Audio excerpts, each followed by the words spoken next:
एक ख्याल है जो हम सबके जहन में कभी न कभी आता है, ख़ास तौर पर अगर आपको पुरानी चीज़ों से लगाव हो। आप सोचते हैं कि किसी गांव के पुराने भूले बिसरे गोदाम में किसी तुरपाल के नीचे एक तारीखी खजाना छुपा हुआ है। कोई क्लासिक गाड़ी। बिल्कुल, जो बस वक्त की गर्द में सो रही है। ये एक बहुत रोमानवी तस्वीर है ना? बहुत ज्यादा। लेकिन हकीकत में वो तस्वीर रोमानवी कम और दिल दहला देने वाली ज्यादा होती है। अच्छा? जी, क्योंकि गाड़ियां सोती नहीं हैं, वो गलती सड़ती हैं। लोहा जंग बन जाता है, रबर टूटकर बिखर जाता है और पेंट की जगह काई जम जाती है। बिल्कुल। ज्यादातर बार्न फाइंड्स असल में बार्न ट्रेजेडीज होती हैं। आपको एक खूबसूरत मशीन की लाश मिलती है। और आज हम जिस कहानी पर बात कर रहे हैं वो भी एक ऐसी ही ट्रेजेडी के तौर पर शुरू हुई। एक 1970 डॉज चार्जर जो एक गोदाम से मिली। उसका मशहूर जमाना सबलाइम ग्रीन रंग। वो तो बस कहीं कहीं नजर आ रहा था, बाकी तो सब जंगी था। हालत इतनी खराब थी कि इसे खरीदने वाले ने सिर्फ $15,000 दिए, और वो भी इस नीयत से नहीं कि उसे बहाल किया जाए। नहीं, बिल्कुल नहीं। मंसूबा तो कुछ और था। क्या मंसूबा था? मंसूबा ये था कि इसकी बॉडी के जो चंद हिस्से काबिल इस्तेमाल है उन्हें उतार कर किसी दूसरी बेहतर हालत वाली चार्जर पर लगा दिया जाए। यानी एक डोनर कार के तौर पर? जी। इसकी किस्मत में तो मरना और अपने आज़ा अतिया करना लिखा था। बज़ाहिर ये एक सीधा साधा मामला लग रहा था, लेकिन फिर कुछ ऐसा हुआ जिसने सब कुछ बदल दिया।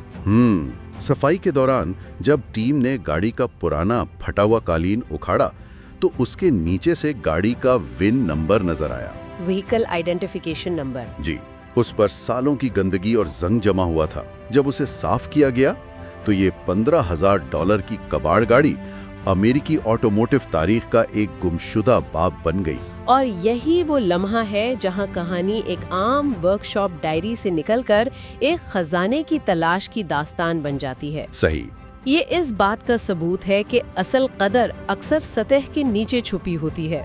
तो आइए इस लम्हे को थोड़ा करीब से देखते हैं। कि ये गाड़ी जब डिट्रॉइट की फैक्ट्री से निकली थी तो इसके बोनेट के नीचे दुनिया का सबसे मशहूर इंजन नस्ब था, 426 हेमी। 426 हेमी, जिसे एलिफेंट इंजन भी कहते हैं। जी बिल्कुल, इसके बेपनाह साइज की वजह से हाथी इंजन। मतलब ये कोई आम चार्जर नहीं थी, ये एक तरह से चार्जर्स का बादशाह था। बादशाहों का बादशाह। इसकी नायाबी का अंदाजा इस बात से लगाएं कि 1970 में डॉज ने हजारों चार्जर्स बनाए, लेकिन 4 स्पीड मैनुअल ट्रांसमिशन के साथ 426 हेमी इंजन वाली सिर्फ 112 गाड़ियां बनी। सिर्फ 112? वाह वाह। जी, ये दरियाफ्त ऐसी थी जैसे आपको किसी पुरानी किताबों की दुकान से शेक्सपियर का असली दस्तखत शुदा मसवदा मिल जाए। एक लम्हे में $15,000 की डोनर कार की कीमत लाखों डॉलर तक पहुंच गई। बिल्कुल। ये तो नाकाबिले यकीन है। लेकिन मुझे एक बात समझ नहीं आई, अगर गाड़ी का ढांचा ही खत्म हो चुका था, फ्रेम खस्ता था, तो फिर इस कोड की क्या अहमियत रह जाती है? आपने बिल्कुल सही सवाल पूछा, और यही इस प्रोजेक्ट का सबसे बड़ा चैलेंज था। अच्छा। एक तरफ आपको होली ग्रेल मिल गया है और दूसरी तरफ वो प्याला खुद टूट फूट कर बिखरने के करीब है। सही। गाड़ी का फ्रेम इतना कमजोर हो चुका था कि अगर आप उसे उठाने की कोशिश करते तो वो दरमियान से 2 टुकड़े हो सकता था। उसका टॉर्शन बार, क्रॉस मेंबर, जो सस्पेंशन को सहारा देता है, जी, वो तकरीबन टूट चुका था। तो सवाल ये नहीं था कि क्या उसे बहाल करना चाहिए, सवाल ये था कि क्या उसे बहाल करना मुमकिन भी है। तो फिर उन्होंने क्या किया? इस लोहे के ढांचे को कैसे बचाया गया? उसे बचाया नहीं गया, उसकी सर्जरी की गई। और ये लफ्ज मैं इस्तियारे के तौर पर इस्तेमाल नहीं कर रही। अच्छा। वर्कशॉप एक अस्पताल के ऑपरेशन थिएटर का मंजर पेश कर रही थी। हर तरफ प्लाज्मा कटर से चिंगारियां उड़ रही थीं, वेल्डिंग की तेज रोशनी और धात के कटने और घिसने की आवाजें। जराए में गाड़ी के फर्श को स्विस चीज कहा गया है। बिल्कुल, यानी उसमें इतने सुराख थे जैसे पनीर में होते हैं। हालत इतनी खराब थी कि मरम्मत का तो सवाल ही पैदा नहीं होता था। तो फिर गाड़ी के पूरे हिस्से काट कर निकालने पड़े। तसव्वुर करें कि गाड़ी का पूरा पिछला हिस्सा, जिसे रेयर क्वार्टर पैनल कहते हैं, एक ही बार में काट कर अलग कर दिया गया। ये तो बहुत बड़ा रिस्क था। बहुत बड़ा। लेकिन आजकल तो इस तरह के कामों के लिए बहुत से आसान तरीके मौजूद हैं, जैसे बॉन्डो और दूसरे फिलर्स। क्या उन्होंने वो इस्तेमाल नहीं किया? नहीं, और यही इस बहाली को खास बनाता है। ये सिर्फ एक तकनीक नहीं, ये एक फलसफा है।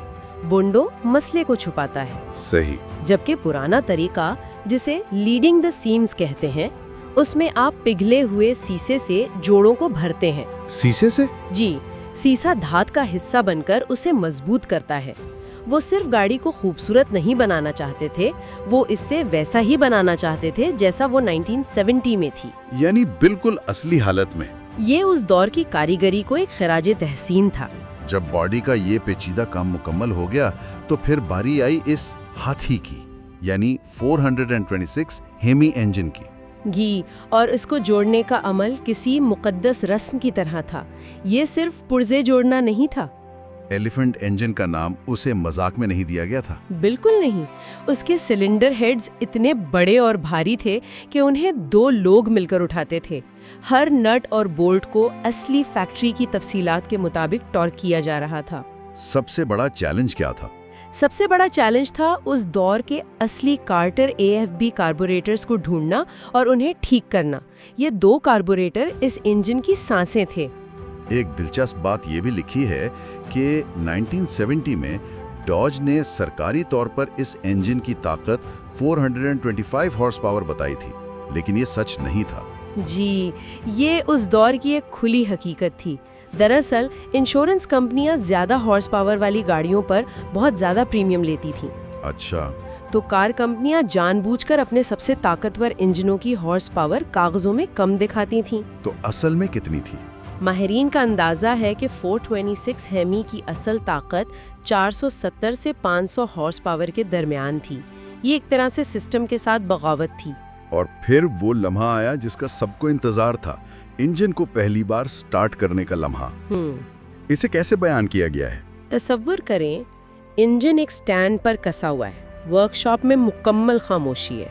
पहली बार चाबी घुमाई जाती है, एक लम्हे के लिए कुछ नहीं होता। और फिर एक गहरी भारी गड़गड़ाहट के साथ वो देव जाग उठता है। वो आवाज़ सिर्फ धाप और पेट्रोल का शोर नहीं थी, वो ऐसी थी जैसे 50 साल की खामोशी टूटी हो। वाह! इसकी थिरथिराहट से वर्कशॉप का कंक्रीट का फर्श कांप रहा था।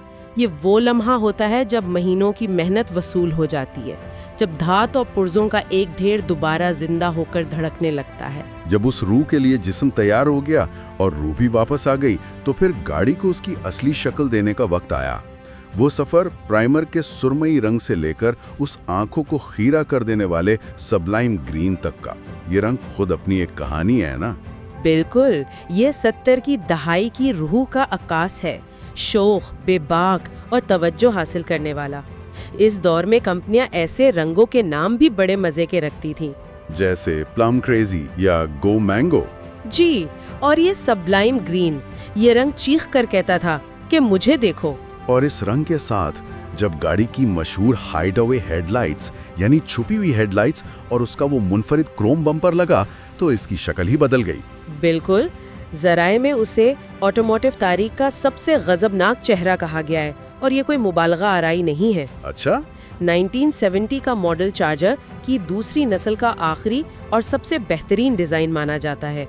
उसका वो घूमकर आने वाला क्रोम बम्पर, जो ग्रिल को एक फ्रेम में बंद करता है, डिजाइन का एक शाहकार है। लेकिन इसे लगाना बहुत मुश्किल बताया गया है। एक डरावना ख्वाब है। इसके अलाइनमेंट ठीक करना कारीगरों के लिए एक इम्तिहान होता है। लेकिन जब वो अपनी जगह पर आ जाता है, तो फिर गाड़ियों की दुनिया में इससे ज्यादा रौबदार या गुस्से वाली शक्ल शायद ही किसी और गाड़ी की हो। वो बंद हेडलाइट्स, गहरी काली ग्रिल और उसके गिर्द चमकता हुआ क्रोम बम्पर, ये सिर्फ डिजाइन नहीं था, ये एक बयान था। ताकत और जारियत का इजहार। जी, जो उस दौर की अलामत था। और फिर आखिरी टचेस, सबलाइम ग्रीन पेंट पर काली बम्बलबी पट्टी और चमकते हुए क्रोम हेमी बैजेस। हतमी नतीजा एक ऐसी गाड़ी थी जो लग रहा था सीधी 1970 से निकल कर आई है, बल्कि उससे भी बेहतर। बेहतर क्यों? क्योंकि उस पर जो तवज्जो, जो दस्तकारी और जो मोहब्बत सिर्फ की गई थी, वो एक फैक्ट्री की प्रोडक्शन लाइन पर कभी मुमकिन नहीं थी। हर जोड़, हर पैनल, हर तफसील परफेक्ट थी। ये सफर एक कबाड़ गाड़ी को बचाने के ख्याल से शुरू हुआ था, लेकिन ये अमेरिकी तारीख के एक ऐसे हिस्से को महफूज करने की कोशिश बन गया जो बहुत पुरतशद्दुद, बहुत शोर मचाने वाला, लेकिन बहुत खूबसूरत था। बिल्कुल। एक जगह ड्राइवर का तजुर्बा बयान किया गया है। वो कहता है, आइए देखते हैं कि जदीद टायरों पर 490 पाउंड फुट टॉर्क कैसा महसूस होता है। और वो एहसास आज की किसी भी गाड़ी में नहीं मिल सकता। ये खालिस मैकेनिकल ताकत है। मतलब? आज की स्पोर्ट्स कार्स में आपके पांव और इंजन के दरमियान दर्जनों कंप्यूटर्स और सेंसर्स होते हैं जो हर चीज को कंट्रोल करते हैं, लेकिन ऐसी गाड़ी में कोई रुकावट नहीं।